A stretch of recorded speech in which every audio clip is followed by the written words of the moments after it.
Thank you guys. What these guys are going to be doing today is shoeing the hind end of the horse. They got to be adaptable. I think that probably the one thing that kind of echoed with what Chad Chance did on his talk was the fact that a lot of people separate themselves from this group, and this group has separated themselves from everybody else. But the American Farriers team is just people who are plucked out of our membership.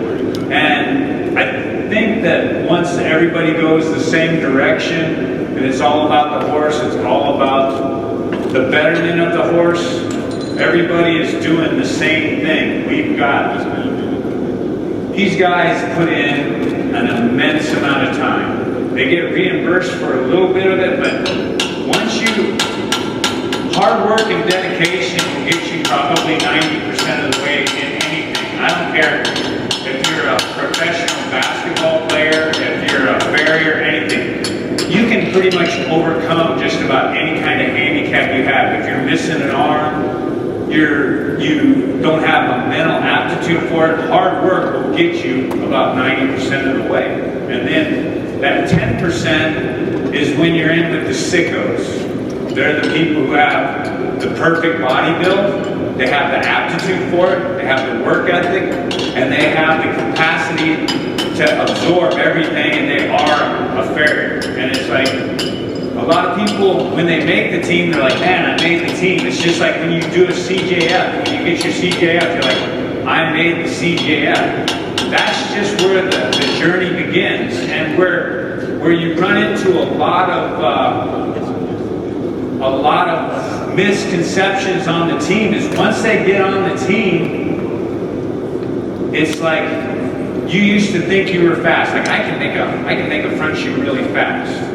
Once you get on the team, everybody can make a front shoe really fast. There's really no separation. And so then you're splitting hairs. And being on the team is almost 100% of not accolades or patting each other on the back. It's about, man, you leave the inside toe a skosh high every time you trim. And you're like, you didn't know that. But when you got 4 guys to tell you, you have to face that music. And so it's really, really a microscope of your work. And it gets analyzed over and over and over. And you've got Daniel Jones, he's trimming the foot. And then he's got the thing that changes whenever you're your own boss and your own judge is you trim those feet to the length you like them. And that's pretty good for you. And that's what your assessment is. But when you trim feet on the team, you have to learn to trim them a 1/4 inch longer so that you're allowed the evaluation. Because if you trim it to where you think it needs to be, then there's no reason to have someone else look at your foot because you can't go any further, right? And that's something that I've noticed when you do clinics and stuff like that around the country is people trim. Sometimes they trim and they're like, what do you think? And it doesn't matter what anybody thinks because you've already done what you were going to do. And it's like learning how to trim, and that comes from an apprenticeship program as far as people being in some sort of a mentor-student relationship is you learn to trim because you know you're going to be critiqued, so you don't get in there and get all woofy and start doing the salad shooter and taking all the foot off. You're trimming knowing that someone's going to come in and evaluate it. So now what you've got is you've got this group of 5 people. You've got Daniel Jones, you've got Tyson Clark, you got Patrick Dutton, you got Travis Smith, and you got Bodie Turnka. Each one of those, if you have a little bit of humility, brings something to the table. And what they're bringing is it's like they sign off on things. So it's not like you're trying to get the best possible score. And the score, the only difference between them trimming every day and trimming now is the microscope of evaluation. You are evaluating it to the 10th degree. And it's like you have to go through the process. And in turn, that is the payback for being on the American Farriers team, because the sacrifice that they make is a huge financial sacrifice and it's a huge time sacrifice. But no one's ever really been spit out the other side homeless and not have a good business. It does make it to where because you get customers word of mouth. All of us get customers word of mouth. And if you do good work and you show up on time and everything, your business flourishes. And all those things that you do on the American Farriers team that you strive to do they're gonna benefit you. It's like rodeo. Once you get done riding bulls, it's not like anybody asks you, well, you got any unbroke bulls? Because I'd sure like to get them broke for you. It's like you have to get into another line of work. Well, when you get done doing this, you've absorbed and got self-discipline enough to where when you get out of this, it enhances your business. I mean, it's like Bob Pethick, probably one of the best farriers in the world, probably one of the most high-paid farriers in the world, probably doing a clientele that's probably an A-list across the whole world. He was on the American Farriers team, and he uses all those skill sets that he honed to help run his business on a daily basis. Does anybody have any questions? The way the American Farriers Association, the team is set up, is they obviously compete at the competition that's going now. You check the box and you are one of the 4 top aggregate winners from points from the competition.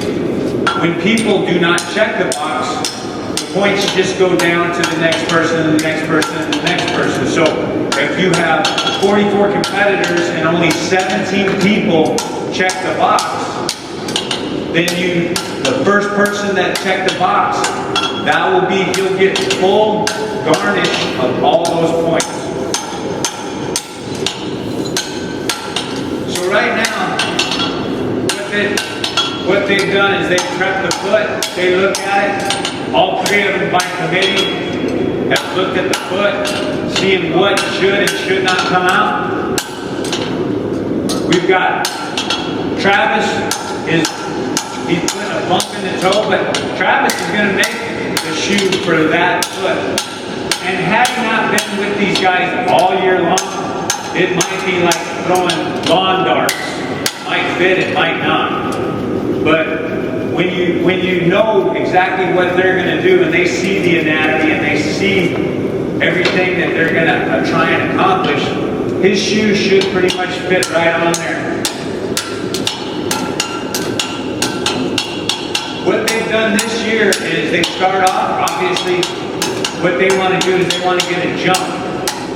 What the team does is when they leave here, almost all of them will have a lump in their throat on the night that they stay there on the team, because that's the reality of the obligation of time. Because when the team manager is sitting there saying, we're going to be here, here, here, and here, they all said they were going to do it, and even though you said you were going to do it, it'd be an honor to do it, it's a great privilege to do it, it still is something that you have a little bit of heart turnover once you're like, I don't know if I can commit to all those dates and I can do all that. But I think once they get rolling, they want to get a jump on it. What they want to do is get together as soon as possible, because like I say, there's not really, hey buddy, you're great. No, hey buddy, you're great. No, you're great. It's like, hey, you suck at this, and you need to clean up this, and you need to learn to do this.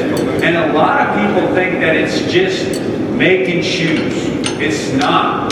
The points that they get, everybody in this room would agree, what makes a beautiful horseshoe? One that looks like a front or a hind foot. It's impossible to make, like, people can look at great forging and they'll say, man, that's a beautiful forged shoe.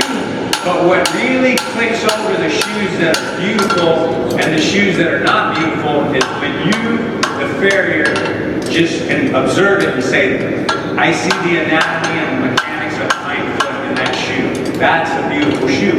That's what they're trying to accomplish from day one. And And every test that they get is trying to incorporate, how can I make that shoe look like a hind shoe? How can I make that shoe look like a front shoe? Because all the shoes that they'll be making, whether they're fronts or hinds, if you had a magic mill that you could run the shoes through and take off any of the appliances, is supposed to look exactly like a front or a hind. Does that make sense?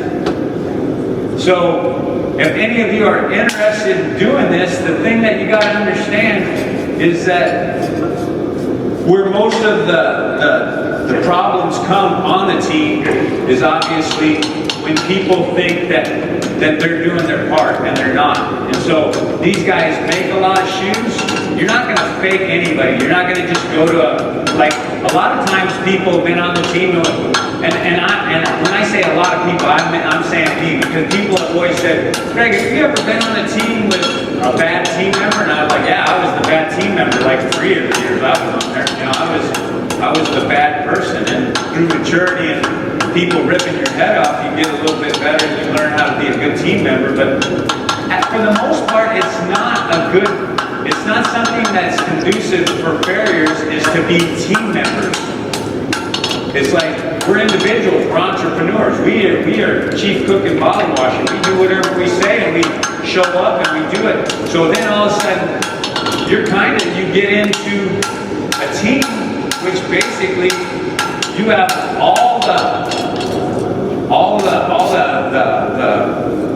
what do I want to say, the expectations of teamwork, but there's really none of the fun stuff of like a marriage, just the bad stuff. You know what I mean? It's like you gotta get along. It's like everybody's gotta do exactly what they say they're gonna do. And with that, there's a lot of washouts. There's a lot of people that just don't have good experiences. And I think that the team has evolved because we have tradition. And it's evolved because from all those things, there was no policy manual written on how to get along as a team. And now the team has people that are crossing over and they know what the expectations are. And a lot of people that want to be on the team, they've been kind of filled in and given the memos on what's expected of them.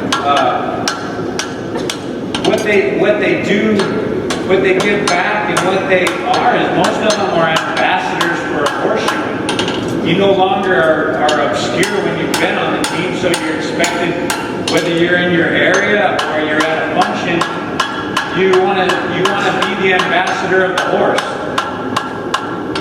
So these guys went, they start off the season, and you guys hadn't been to a contest until Stoneleigh, right? You guys so the first contest they went to was Stoneleigh, and you go to Stoneleigh, and I don't think people understand how hard it is to compete in a foreign country, because one, you have 8-hour jet lag, you are fuzzy, you don't ever get on the right side of things, you go over 4 or 5 days early to try and get over jet lag, and then you have, no matter what you have, you're just not familiar with everything that's going on. Everything from driving on the wrong side of the road to eating baked beans for breakfast. It's like it affects you completely and totally. And so they go over to Stoneleigh, and it's a huge mountain to climb to try and do good in a country. And basically probably the best country in the world for education because of its size and its tradition is the UK. No one can dispute when the kids come over from the UK on the apprenticeship program, and I mean on the cultural exchange, that those kids are well versed in farriery, and the whole idea of being a farrier in the UK is based on you get good at pulling shoes off if you pull 2,000 shoes off. You get good at trimming a frog when you slice your knife up inside the frog 2,000 times. You can't just learn something in farriery. You can't just, I'm automatically good. It's all done from repetition. And in the UK, what they do is almost all the horses are shod by kids that are from 16 to 22 with the experience of a 55-year-old veteran. And so it's like those kids get out and in not such a nice term, it is an indentured servant until they're done. But the experience and the know-how when they've got their diploma is pretty much unmatched by any other country in the world. And so going to England and competing, the team is getting a short 2-week stint of going over there and getting a window into their culture and lifestyle and everything that happens in the farrier industry over there.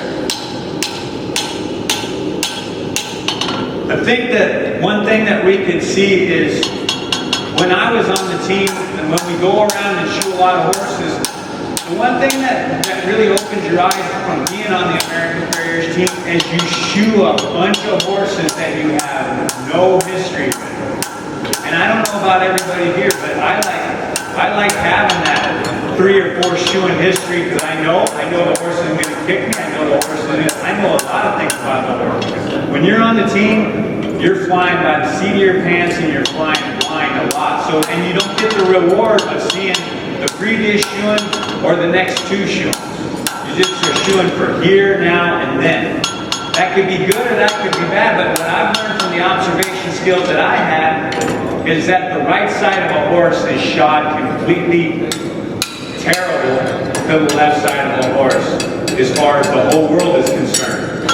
I found that the right side of a horse is not shod anything like the left side. And I've made that observation just because I think that we all like to talk about balance, but you have one-eye dominant, there's very few people in this world that are ambidextrous, and the way that if you're a right-handed person, the left side of the horse always gets shod. And I even notice this whenever I like to post pictures on Facebook and stuff, and I notice in my own pictures that my right side of my feet don't ever look like the left side of my feet. Just because even if you take a mirror and put it up to your nose, your face looks completely different on the left side than it does on the right side. Well, a horse is not ambidextrous.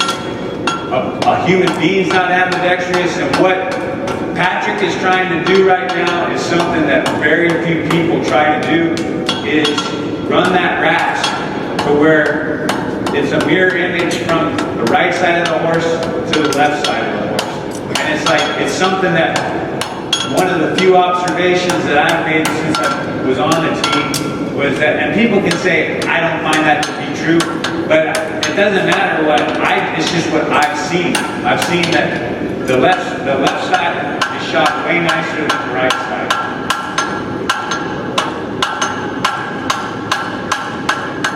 They're just going to shoe the back end of the horse. Are you guys going to put toe clips on? You're going to put toe clips on. Fit the perimeter edge. One of the biggest misconceptions of toe clips is that it's just looped out on the front of the foot. A toe clip in a foot has to be back and into the foot just like anything. So probably the learning curve of toe clips is very, very steep, but once you get past the learning curve, I think the feet respond very, very well. It's just that veterinarians don't like them, so therefore they're the devil, and all people should be burned at the stake if they do put a toe clip on. And it's like, I think that field research and what I've found in my personal business is that fitting feet is fitting feet, being nice to feet is being nice to feet, and respecting feet is respecting feet. So I feel that what you have to do is, my reference for anatomy usually comes from Mitch Taylor, because I feel Mitch Taylor has dissected as many feet on the face of the planet as any other human being. And Mitch says that, and even in Dollar and Wheatley book, says that the apex of the frog, that you find the true apex of the frog, and from the central sulcus points towards the extensor process of a foot.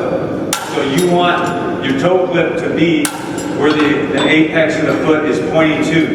And when you dissect, the frog does point. It points slightly inward on a back foot, but it almost points directly to the the extensor process of the coffin bone on a front foot.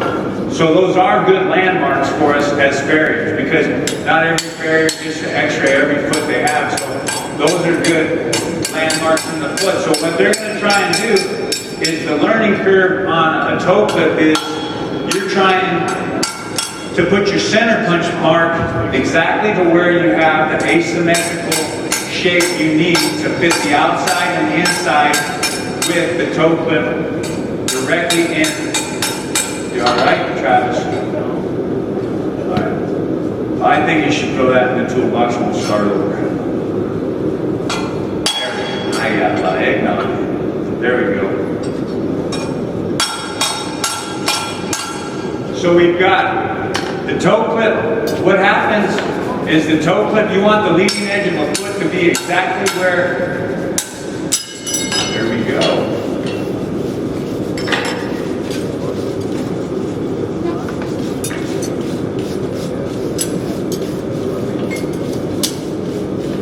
Are you good now?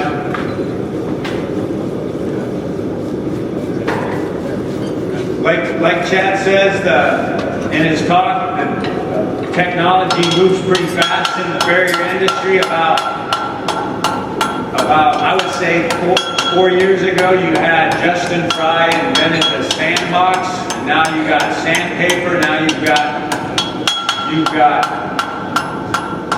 unbelievable amounts of sandpaper. Contests have already started making it to where they just say no sandpaper on the foot. You can only use a rasp. So people use files, but if you go to a contest that allows, like this contest will allow sandpaper that you'll see later on today, you have to keep up with the Joneses, because the actual presentation that you can achieve with that, is it called Trizak? Trizak. Basically, you can make it look like a bowling ball, shiny as a bowling ball without taking any material off. There'll be no material on the ground, but that Trizak will make it look where you can see the reflection in the clip.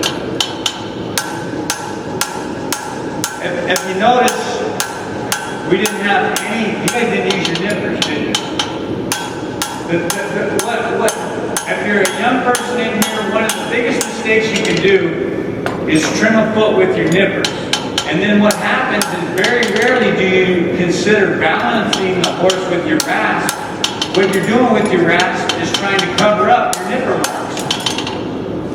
So like if you trim slightly off, you have to even take it more off to cover up your rasp marks, your nipper marks with your rasp. So when you're doing an aptitude test such as this, where you're trying to trim the foot as flat as possible, it's usually best to start trying to get it as flat as possible from the very beginning and not trying to remove foot, because foot is your best friend. And trying to get it flat is almost impossible. So if you start trying to begin the flat process, and I can't overstate that enough. It's like, Bodie and I would work together, and one of the biggest questions he ever asked me was like, how do you know when we're leaving too much foot? And I was like, well, the next time you come back, it'll pretty much tell on you. But it's way easier to leave too much foot than it is to trim one with blood. Because we all know that comes to a screeching halt, and you're like, yeah, that moral dilemma. Do I still charge? Do I not? Do I, you know what I mean? It's like, it's not a good thing. Dead foot is good foot. Being kind to feet is great. And it looks like they trimmed a lot. I think they trimmed a big effort. And the effort is to try and get the foot flat. Is flat paramount? Well, the one thing in any kind of aptitude test, whether it be a CJF test, a CF test, a horseshoeing contest, is flat is a judgeable aspect to be judged. So yes, if you're doing an aptitude test, flat is very, very important. Is shape important? It is. If you, no matter what, we are horseshoers, and so we know what a front and hind. People can look at a front or a hind and say, that's a beautiful front, that's a beautiful hind. So, to score good in the test, if you have a beautiful elliptical shape that looks like true anatomy, that's going to score better. So that again, when you have 5 guys that get together, there's a lot of fighting and hashing out on just balance. These guys, balance is way more important, way more talked about, because you have to remember that the reason that you made the American Farriers team in the first place was because you won a forging competition, so you already know how to forge. Now you're going to go all the way back to square one, and you're going to get schooled on for the whole year on how to trim.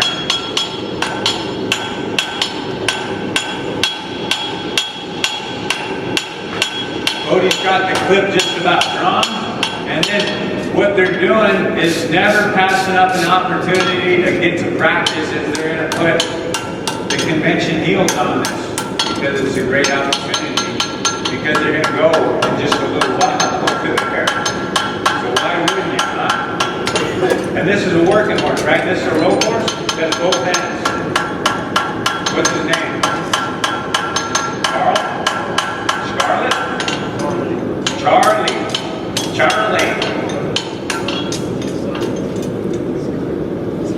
How old is Charlie? 10. He's a Sagittarius. Very nice, right? Very nice. So, is anybody in here aspiring to be on the American Farriers team? There we go, Troy. Well, we got one guy washed out in the back. Thank you, Troy. What are you going to do? I thought you were going to do it this year. You told me last year you were going to come back and do it. We'll try it.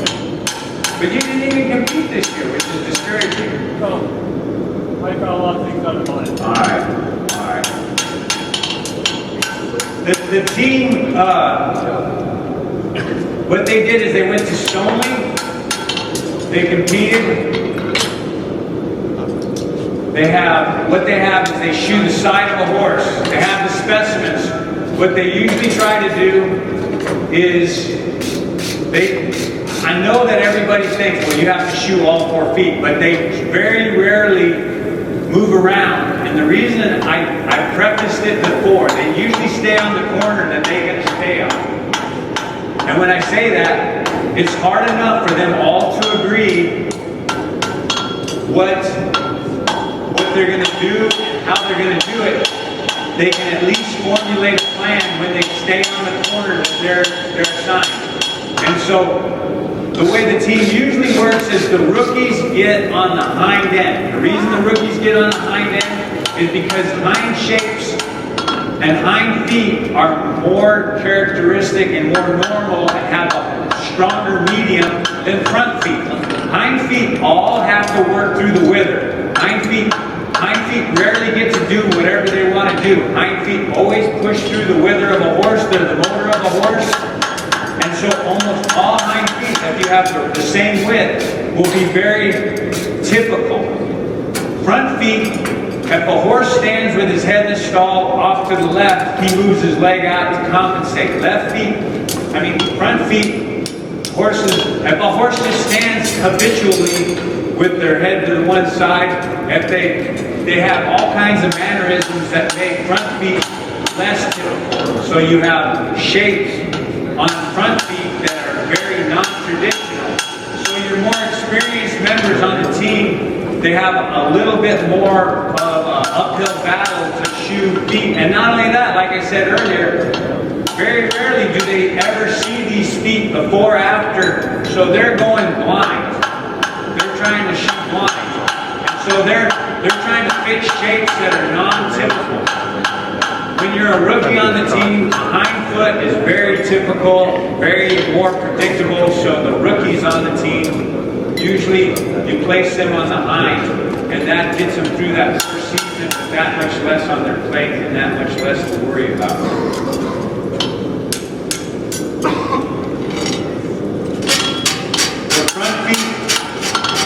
The front feet usually, there's just a lot of work, and when you're judging and the judges, the aspect of what a front foot would look like, the expectations of front feet are very, very, very different. Right now they're trying to line the clip on, so they'll write down, he'll either cut a little bit to the left, a little bit to the right, and line that clip up with the apex of the frog. This is the reason that toe clips are probably not used very common, is because you have two arcs. The arc going into the widest part of the foot, and then the arc going into the toe. They're just reverse arcs. So if you don't have your toe clip in the right place, now you're not going to fit in a lot more areas. If you put side clips or quarter clips on, they touch each side and they pull back, and they always fit, no matter what, because you've got it touching and you just pull it back until the arc lines up with covering the back half of the foot. It's just easy. But with a toe clip, you can only come back so far, so all the arcs have to line up. Like I say, the learning curve for toe clips is pretty steep, but once you get the knack of the toe clips, the feet respond and you got healthy feet.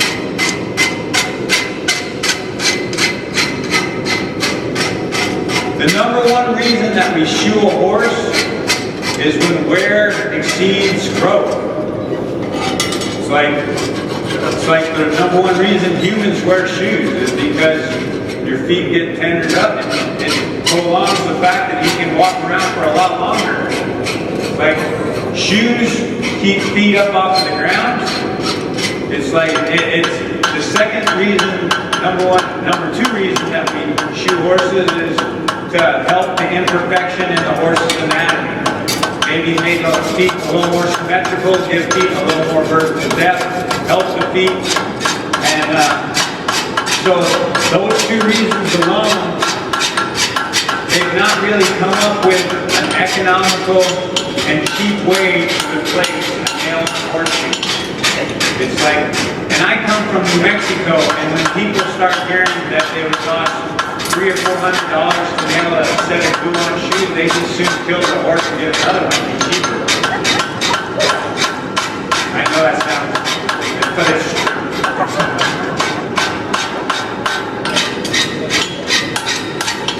Rasping is one of those things everybody says, well, I don't need to rasp, but rasping is going to help your foot trimming more than anything you can imagine, because when you hot rasp, you have to learn to run a rasp. And you have to learn, and the best thing you can do is learn to run a rasp with your left or your right hand, because the closer you become to being ambidextrous, the better your feet will look. If you never hot rasp, it definitely shows up in your trimming. Because trimming, the more one-handed, one-sided you are, without adult supervision, and that's what I'm saying is like adult supervision. You're around people that you respect, and they tell you, you try to form habits. Once you have a habit, then the person says, hey, look, I've noticed that every foot you trim, you leave a little hump on the medial side. Well, now we know what we can address. But when you're by yourself and you're trimming and you're not ambidextrous, you can see people's trims in their foot the way, because everything that you do, that horse compensates, and then you come back and you're like, he's always a little high on that inside toe. So you trim a little bit off of that inside toe, and then he smashes it down, and you come back and you're like, he's a little high on that inside toe. And it's like, when you have someone that's there beforehand and is always telling you, look, you're trimming these feet this way, there's a lot of soul searching. Because basically once you get on the team and you have four guys beating up on you, because you trim feet, everybody doesn't know how to tell you, because everybody's real sensitive at the beginning of the year. So then you go to the Applebee's, and then you just have you basically have like an exorcism. You drink several beers, and everybody's mad, they go back, and then you start the day over again the next day. And then it's just constant critiquing and criticism of every aspect of what you do. And then now you start to wonder why you even got on the team, because you can't do anything right. But what you see is when the product of it is at the end of the year, when everybody comes back to the convention, you can see the growth is just astronomical, because that criticism, and you get a little thicker hide on you, and then you switch from drinking a couple beers at Applebee's to doing, you know, meth or maybe cocaine. This is a tight group. Everybody is pretty serious right now.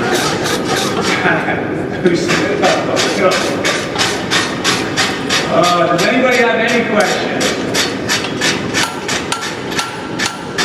Cody, you're 28, 26? 27. How old are you? Tyson's 38? How old are you, Daniel? 38? 39. How old are you, Travis? 40. How old are you, Patrick? Yeah, so I think that, like, Dylan Crane, he just made the WCB team, he's an 18. I don't think it really comes down to endurance. I think it comes down to people find out time in their life that they'd like to try something like this. I definitely think that everything that these guys do in their everyday work is just amplified when they get around each other and they're trying to do something, because they know, and they know everybody in this audience right now is going to come up and look and critique it, and that keeps you on guard, because without a goal, complacency sets in. I don't care what anybody says. Your work starts to fall off, because people say, well, I could do that, or I'm a good horseshoer. I believe you are a good horseshoer, but I definitely believe that being on point and being tuned up to the nth degree always comes with a goal. If you're not trying to get your AWCF, if you're not trying to get your CF, if you're not trying to get your CJF, you're just kind of idle. And then all of a sudden when you're by yourself and you drive those nails and the nails are like this, you're like, well, I meant to do that. And then it isn't long before you start just trimming feet all the same, because you know that you can get them knocked on all the same. And it's just complacency sets in. And I don't care what anybody says. There's not too many advocates for the horse. Like the horse don't say, hey, I think that complacency screws up our breed. It's like, that's just, those tests are there to try and keep the level of intensity up. Because if you're doing stuff by yourself, like, and then people say, well, I drive an $80,000 rig with a $30,000 bay horse on the back, and I live in a $500,000 home. Well, I mean, so do most politicians. And I wouldn't say that they do that great of a job either. You know what I mean? It doesn't come down to what you own or what you do. It's like, if you're using money as a monetary, as a example of what excellent is, then it's kind of skewed a little bit. And I think being around, going to functions like this and being, you know, we all get our feelings hurt. Like people say, I don't think that was that good, this is that good. Or you might have a demonstrator, or what I'm saying right now offends you. Well, that's probably the goal, because you want to get knocked around a little bit so it questions what you're doing. Because if you're not questioning what you're doing, you're probably shoeing the last horse like you're going to shoe the next horse, and that's a bad trend to get into. They're going through those little, what we've got is we've got a 3/8 piece of steel. We've got a shape of a foot. The shape of the foot is not perfect. So now what we've got is we've got 3/8 thickness, and we're doing what we call boxing and safing, which you're trying to make the shape of the shoe, the shape that you actually see on the bottom, be as enhanced, and the arcs and the geometry of that shoe is supposed to enhance what they couldn't accomplish in just trimming that foot. That's why you leave a heel out, because maybe it ducks in a little bit. Now we've got boxing, and we try to make that shape a little bit better just by enhancing it, and that comes from anatomy. The better you know what that functioning foot looks like and the geometry of that foot looks like, that's how you enhance a foot. Once you go past enhancing a foot, then you're just distorting, crushing, and wrecking a foot. So it's a fine line between making a foot be just a little bit better hoof capsule, or just applying what your thought is to it and wrecking it. Like Dave Duckett said, when you go to a horse with an idea in mind, that's your idea, not the horse's idea. So you got to pay close attention to what the anatomy of the horse is reading you. look at the burn, see where you're burning, you know two exact opposite things happen when you burn a foot or you rasp on a foot. When you run a rasp across the foot gets bigger and opens up on the back behind the bridge of the foot, and the radius tightens and gets shorter on the front half of the foot. So when you're burning, you already know when you burn, you take one more burn and you fit just right, it's not going to fit because you've opened up. And so tricks like people who are seasoned veterans, what they do is they leave a little bit more heel in their trim. They cut a little bit more steel in their cut, and then they burn the heels to open up the foot to come to the amount of steel that they have. There's just all kinds of things. Are those necessarily the perfect thing for a horse? Well, you're getting judged on your hoof prep, and then you're getting judged on your shoe fit. And what you're trying to achieve is those two coming together just right. Burning the shoe is way cheaper than running a rack. So a lot of people, that's what I was saying, is you got to learn how to prep a foot with just an 1/8 inch foot, and then that way you can finish burning it the rest of the way. But it's got to be perfectly flat.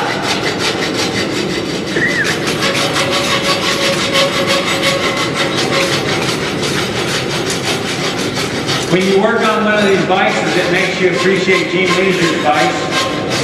That's right.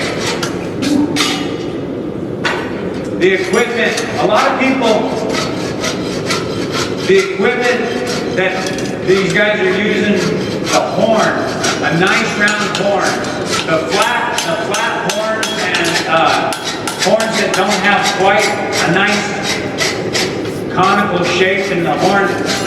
What's the neatest thing about the blacksmith anvil is that it can achieve every arc on that horn that's a nice conical cylinder that a hoof capsule can achieve. So there's no coincidence that the anvil and the horse have kind of stayed together throughout the history of horseshoeing.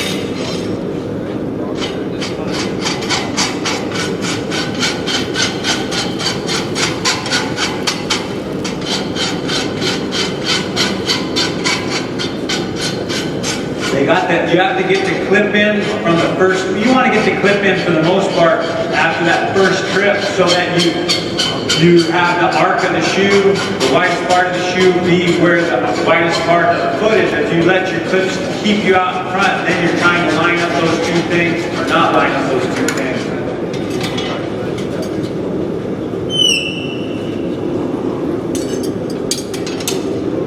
Nail placement, that's paramount. Nail placement, if you're making a shoe, you would definitely want to make a shoe for that foot, meaning the heel nail be at the widest part of the foot, and the toenail be behind the back edge of the steel. That's where your first holding power is from.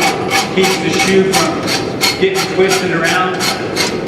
Probably the one thing that makes feet become symmetrical, as symmetrical as they're going to get, is allowing them to be as asymmetrical as they're going to get. When I first started shoeing horses with handmade shoes, I offset a lot because it takes a lot more material to go around the outside edge of a foot than it does the inside edge of a foot, because all animals, horses, humans that have two legs one on each side, they have asymmetrical feet. It's physically impossible for them to have symmetrical feet. Learning how to build asymmetrical shoes for asymmetrical feet, all of a sudden your feet looks more symmetrical. When you just cut across the corners, when you try to build, when I was cake shoeing, and I'm not hacking on cake shoes, I'm just saying when you're cake shoeing, you usually fit full on the inside, which smashes the inside, and you cheat the outside heel quarter. And then you force those shapes, which actually compromises those shapes. Once you compromise those shapes, your foot literally goes that direction and you become more asymmetrical. If you can fit, if you can just fit the perimeter of the foot in which you trim, and you did that every time, 99% of all horses would be better, and people would fit the foot that they actually shoot. Because that is the most underrated part of what we do is people talk about fit, but like, I'll tell you what, I mean, I think that I'm pretty handy, but I don't think I do that much Facebook-worthy stuff, man. I'll tell you what, I'm not just going to say, well, I fit that, because we do a lot of raping and pillaging during the day. We say it fits in the name of the fact that we rast it off onto the floor. And it's like, fit, fit, fit. If there's anything that these guys get out of a year of torturing themselves going around the country and shoeing horses they don't know, is learning how to fit the foot in which we trim. It's like, it is physically impossible to take any structure and rasp on it and make it stronger. So when you have a hoof capsule, it is as strong as it can possibly be whenever it is in its entirety. You manipulate the bottom of the foot to make those arcs and bring those arcs back. But when you just constantly rasp on the outside of any hoof wall, it will become weaker. And that's just physics. The better you, and the number one place to try and fit on a foot that you should never, ever, ever miss is the widest part of the foot. If you can hit the widest part of the foot, life could be easier.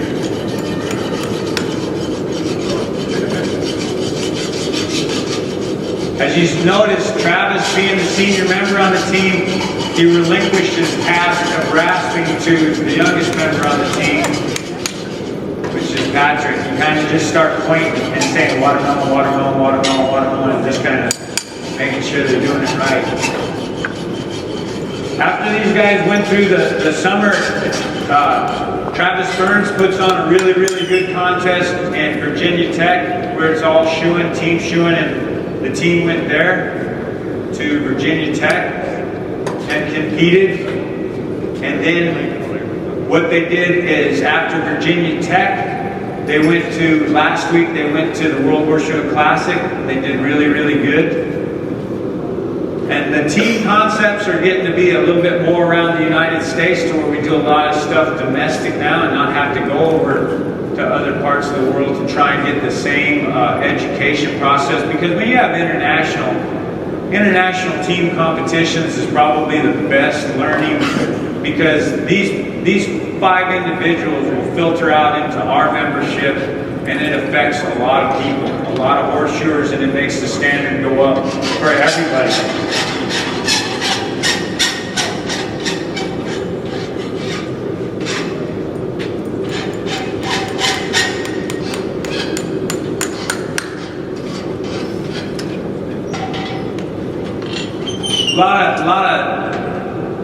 In my experience in 37 years of shoeing horses, I've found that horses that have a little bit of length do a lot better than horses that have a little bit of not length.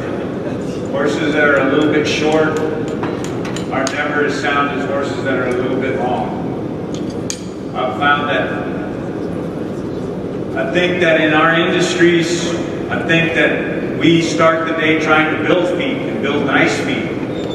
And I don't think there's anybody in this room that doesn't agree that when you try and build nice, healthy hoof capsules, and you get a phone call and you have to work with a vet that day, that your day slows down immensely. Does anybody disagree with that? Like, when you say you're going to go work at a vet clinic, it's not like you're going to go knock out sticks. It's like, so I think that everybody's motive and what they want to accomplish is to try and keep their horses out of harm's way. And when you shoe a horse and they go 6 weeks, I think the result is if you don't get a phone call that you did pretty good, and that's a lot of reward in that in itself. I don't think there's anybody that wants to shoe horses and have that phone call that the shoe came off, or a horse has an abscess, because you feel bad right off the bat, even if it wasn't you that created the abscess. Somehow you feel the ownership of that, and you're like, I gotta get out there and see what's going on.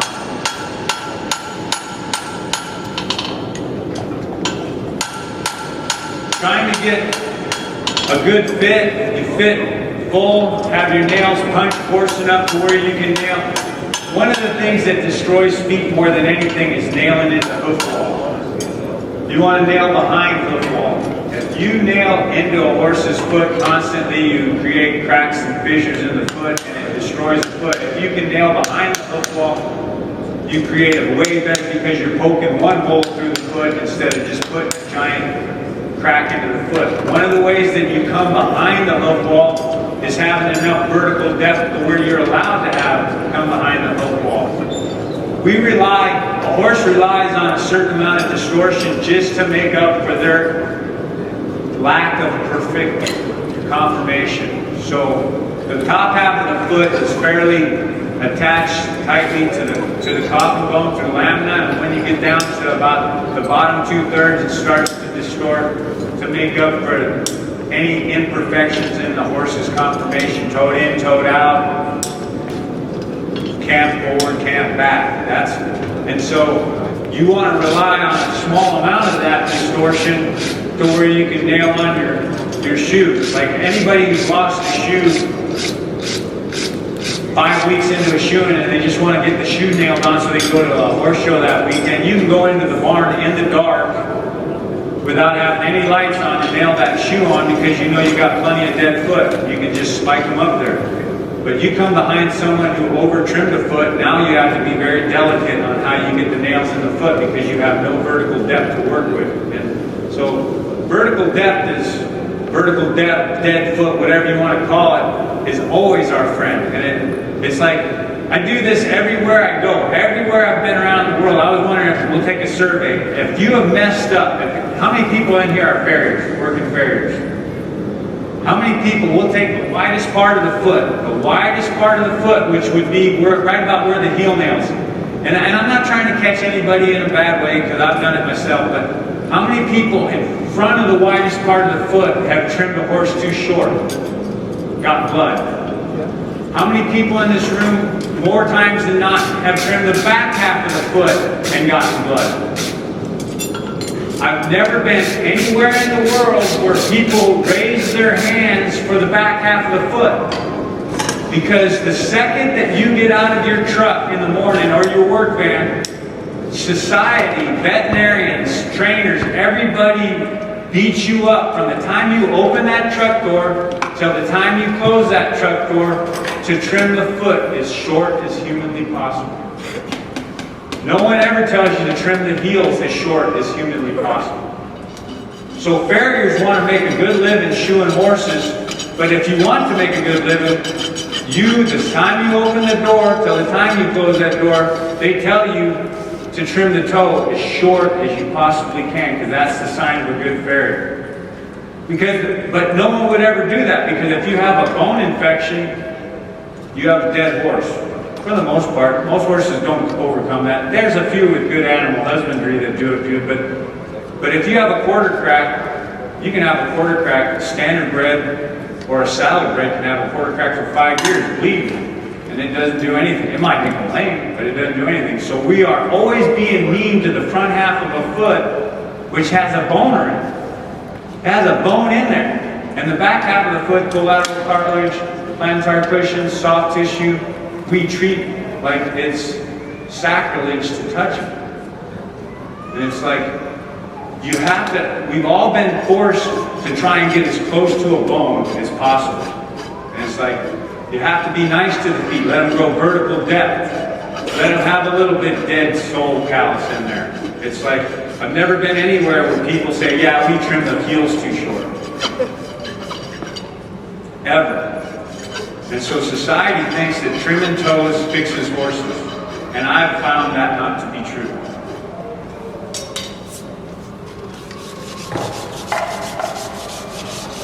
They're going to get this polished up.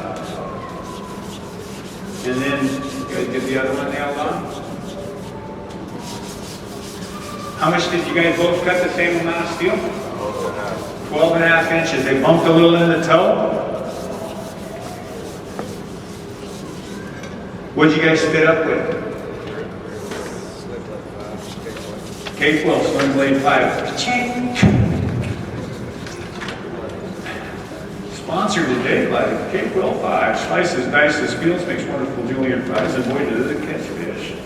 Won't rest, stain, or tarnish unless soaked in salt water. Money back guaranteed. Easy. Don't sign that check yet. Operators are standing by. How much wouldn't you pay for a Slim Blade 5?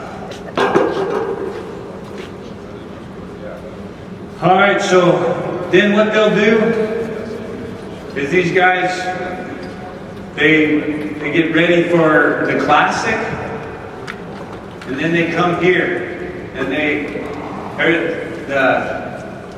the convention, they get the most aggregate points, and then tomorrow night, after the banquet's over, the people who are on the team, and what they've gone is they've gone to a new system, and is that the same system? They're going to go with the same system, keep on going with that 2 on 2 off? So they got 2 on 2 off to try and create continuity on the team. So they got 2 years on, which means that Patrick and Daniel made it last year in Tulsa, so they have 2 years. So they're tenured on, and then there'll be 2 new people with a reserve on this year, and to try and create that continuity.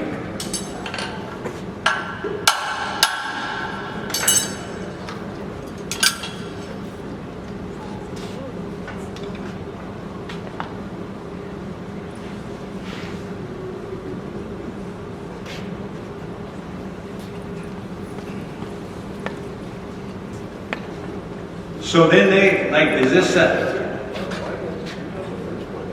got the Slim Blade 5, put the toenails in there, suck the toe back, they can move it back and forth. Patrick makes probably, every one of these guys is going to have to go home on Monday and get their butt chewed because the shoe came off. They got 2 horses that are hauling out one day. Everybody's got the same problems. That no one really, there's no such thing as a professional competitor, because most of the time when the money that you make covers, if you won everything, it would cover all your expenses for going to it. There's no one like socking money away when they're doing this. Yeah. Yeah, everybody gets their butt chewed while they're here saying, everybody shoes a full book of horses.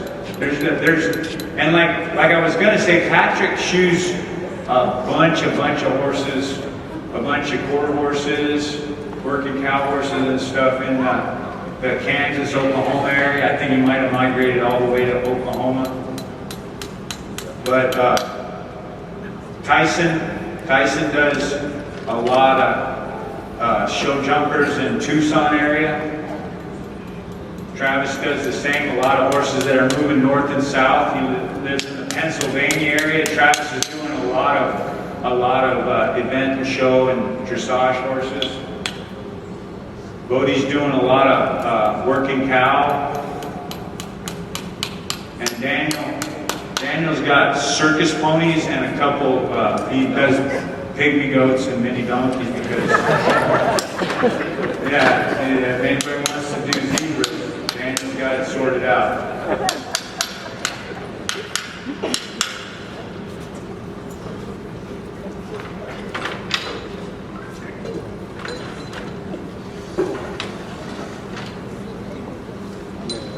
And this horse has this horse been sedated?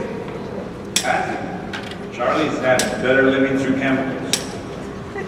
But it's not very natural to come into a big deal and have a bunch of people around. And it's sort of, horses are such incredible animals just for them to come and hang out.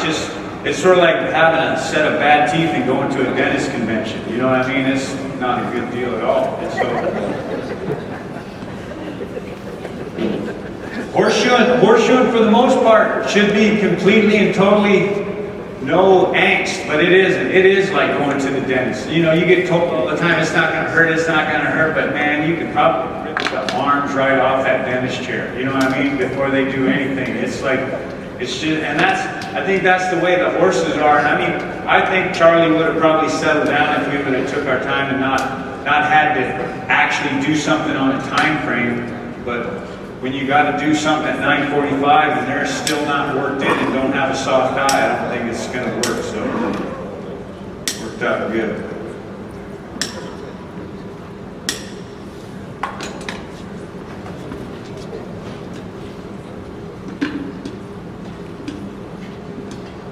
I think that the way they've got the selection process made for the American Farriers team is, it makes it to where you can work. If you don't know anybody, you can still get in there. I think that I would, a lot of people let themselves off the hook and say that they couldn't do that. I think everybody can do it. I think that there's no doubt in my mind that making the American Farriers team, the person who practices the most is probably going to get in there.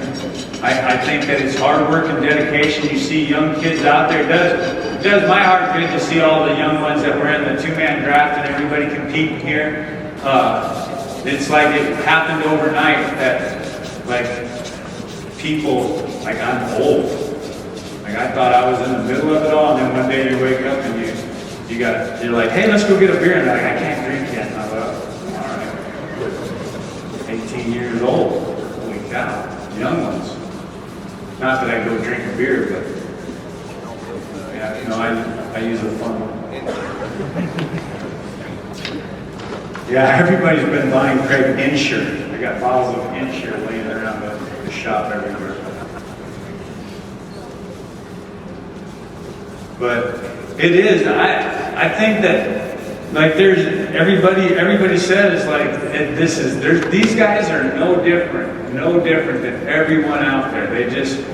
You get into a good work routine, you have good family support, and you got to make your vocation your vacation, your vacation your vocation, because you're not gonna. Like I say, everybody in this room can get to that top 90%. You can get to the 90%, but as soon as you step into that threshold of 91%, you're in with the sickos. And those are the people that love it. Those are the people that eat, breathe, and sleep it. When people say, well, I like to go snowmobiling. Well, they don't. You know what I mean? It's just as simple as that. And it's like, if you want to immerse yourself in it and try and do the best you can, this is the group. This is a very, very good group to be with. What would you guys say as far as, like, where did you hit the mark and where did you not hit the mark? On the left hind offset, just a little bit too much. Oh, both of them, they put just a little bit too much offset, so they were wishing for more on the inside or wishing for more or less on the outside? That's it. That toe clip is very unforgiving. Once you put the toe clip on there, you're stuck with the left and the right. And so it's hard to fudge either way. You've got that amount, you got X amount of material for the left side or the inside, or X amount for the outside. Did you guys think it nailed up all right? No, there's a pretty high old elbow, so it's not like So they got one in the old elbows. Charlie's starting to wake up.